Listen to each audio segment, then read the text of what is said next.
बात शराब कांड की करते हैं। शराब कांड पर सीएम मनोहर लाल का विवादित बयान सामने आया है। सीएम मनोहर लाल ने यह कहा है कि ऐसी घटनाएं होती रहती है। मनोहर लाल 1980 से लेकर 2004 तक 12 बार ऐसी घटनाएं हुई हैं। उनका यह कहना है कितने मुख्यमंत्रियों या फिर मंत्रियों ने इस्तीफे दिए हैं।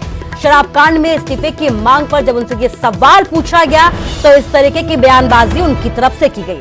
जहरीली शराब से आपको बता दें कि अब तक 40 से ज्यादा लोगों की मौत हो चुकी है, लेकिन आप देख सकते हैं कि किस तरीके से प्रदेश के मुखिया इस तरीके की बयानबाजी कर रहे हैं, विवादित बयान दे रहे हैं, जबकि 40 से ज्यादा लोगों की मौत जहरीले जाम की वजह से यहां पर हो चुकी है। मनोहर लाल का यह कहना है कि ऐसी घटनाएं होती रहती हैं। 1980 से लेकर 2004 तक 12 बार ऐसी घटनाएं हुई हैं। हमारे संवाददाता जसपाल सिंह हमारे साथ फोन लाइन से जुड़ गए हैं। जसपाल, सीएम का आज वहां पर दौरा था, सीएम की तरफ से ऐसी बयानबाजी की गई है, क्या कुछ अपडेट आपके पास? बिल्कुल, आज सीएम फतेहाबाद में आए थे, एक शादी समारोह में शिरकत करने के लिए आए थे। तो उन्होंने इस वक्त जो बयान दिया है जहरीली शराब मामले के अंदर जो मौतें हुई है उसको लेकर उन्होंने कहा है कि जो जहरीली शराब जो है, ये जो लोग मरे हैं इसमें ये ऐसे पहले भी मरते रहे हैं और इसमें जो सीएम है वो डिप्टी सीएम है वो इस्तीफा क्यों दे। तो ऐसी जो है घटनाएं जो प्रदेश में है 12 बार हो चुकी हैं, लेकिन सीएम और डिप्टी सीएम इसमें जो है इस्तीफा क्यों दे, ये वो बड़ा बयान सीएम ने दिया है। जी जसपाल, इस तमाम जानकारी के लिए आपका शुक्रिया। तो लगातार सवाल उठाए जा रहे हैं शराब कांड को लेकर, जहरीले शराब कांड को लेकर। इसी मसले पर अब सीएम ने विवादित बयान दिया है। उनकी तरफ से ये कहा गया है कि ऐसी घटनाएं तो होती रहती है। 1980 से लेकर 2004 तक 12 बार ऐसी घटनाएं हुई हैं। कितने मुख्यमंत्रियों या मंत्रियों ने ऐसे में इस्तीफा दिया है।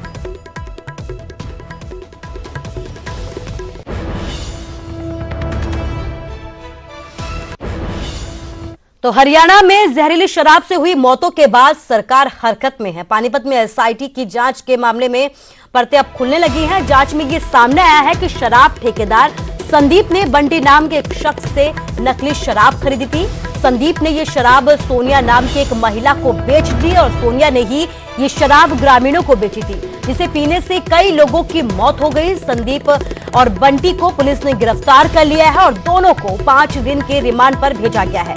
आपको बता दें कि पानीपत में जहरीली शराब से 8 लोगों की मौत हो चुकी है, जबकि सोनीपत में आंकड़ा 30 से ज्यादा का है।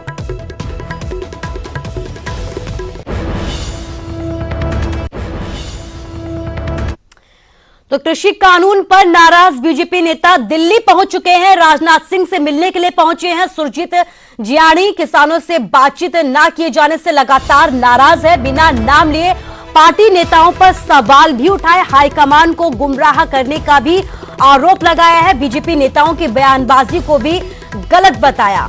हरजीत ग्रेवाल भी जियाणी के साथ पहुंचे हैं। तो आप देख सकते हैं कि कृषि कानून को लेकर लगातार अलग अलग राय शुमारी की जा रही है। नाराज बीजेपी नेता एक बार फिर से दिल्ली पहुंच चुके हैं। राजनाथ सिंह से मिलने सुरजीत जियाणी दिल्ली पहुंचे हैं। किसानों से बातचीत न किए जाने से खफा हैं। बिना नाम लिए पार्टी नेताओं पर सवाल उठा चुके हैं। हाईकमान को गुमराह करने का भी इस दौरान उन्होंने आरोप लगाया था।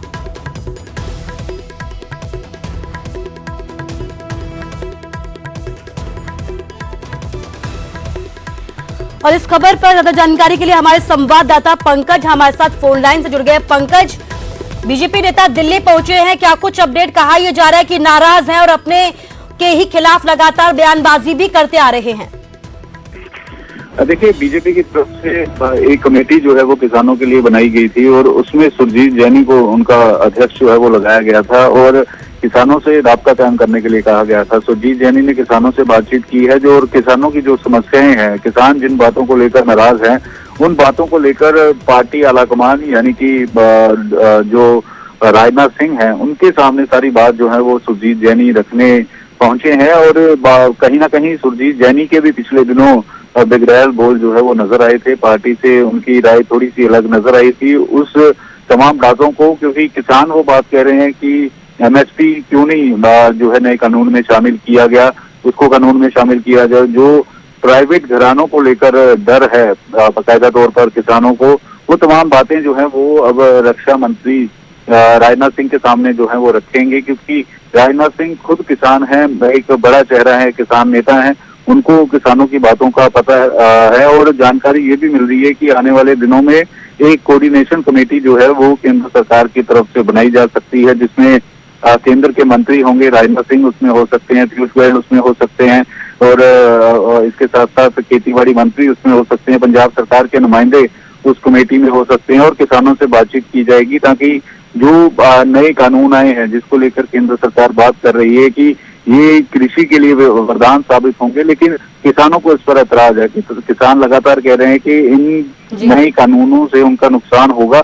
तो आपसी बातचीत के लिए कहीं ना कहीं जो है वो रास्ता शुरू हुआ है और सुरजीत जैनी पूरी रिपोर्ट जो है वो राजनाथ सिंह के सामने रख रहे हैं। जी पंकज, इस तमाम जानकारी के लिए आपका शुक्रिया। तो राजनाथ सिंह से मिलने पहुंचे हैं और बातचीत की जा रही है, अपने ही नेताओं से नाराज है, किसानों के मसले पर बातचीत के लिए सुरजीत जानी दिल्ली पहुंचे हैं। ट्रैक गलत जो फड़ लिया गलत रस्ते जाएगा। ਅਸੀਂ ट्रैक फड़ लिया राजनीति का, ਅਸੀਂ दोष देने लगे कांग्रेस ਨੂੰ, अकाली दल ਨੂੰ। मुद्दा असली है किसानों का। सानू ट्रैक चेंज करके जो किसानों के ट्रैक से पै जाएंगे मसला हल हो जाऊगा। ਅਸੀਂ ट्रैक ही गलत फड़िया हुआ। गड़बड़ की गड़बड़ जो चमचे जाते जोड़े जी कहते हैं वो अपना फायदा लेने वास्ते प्रशंसा करके असली पिक्चर नहीं दिखाते। और मैं दिखाने की कोशिश की है, जो मेरी उत्ते गल नहीं सुनी गई तो फिर दूसरा पंजवां स्तंभ केड़ा है, मीडिया ही है और मीडिया नाल गल करते।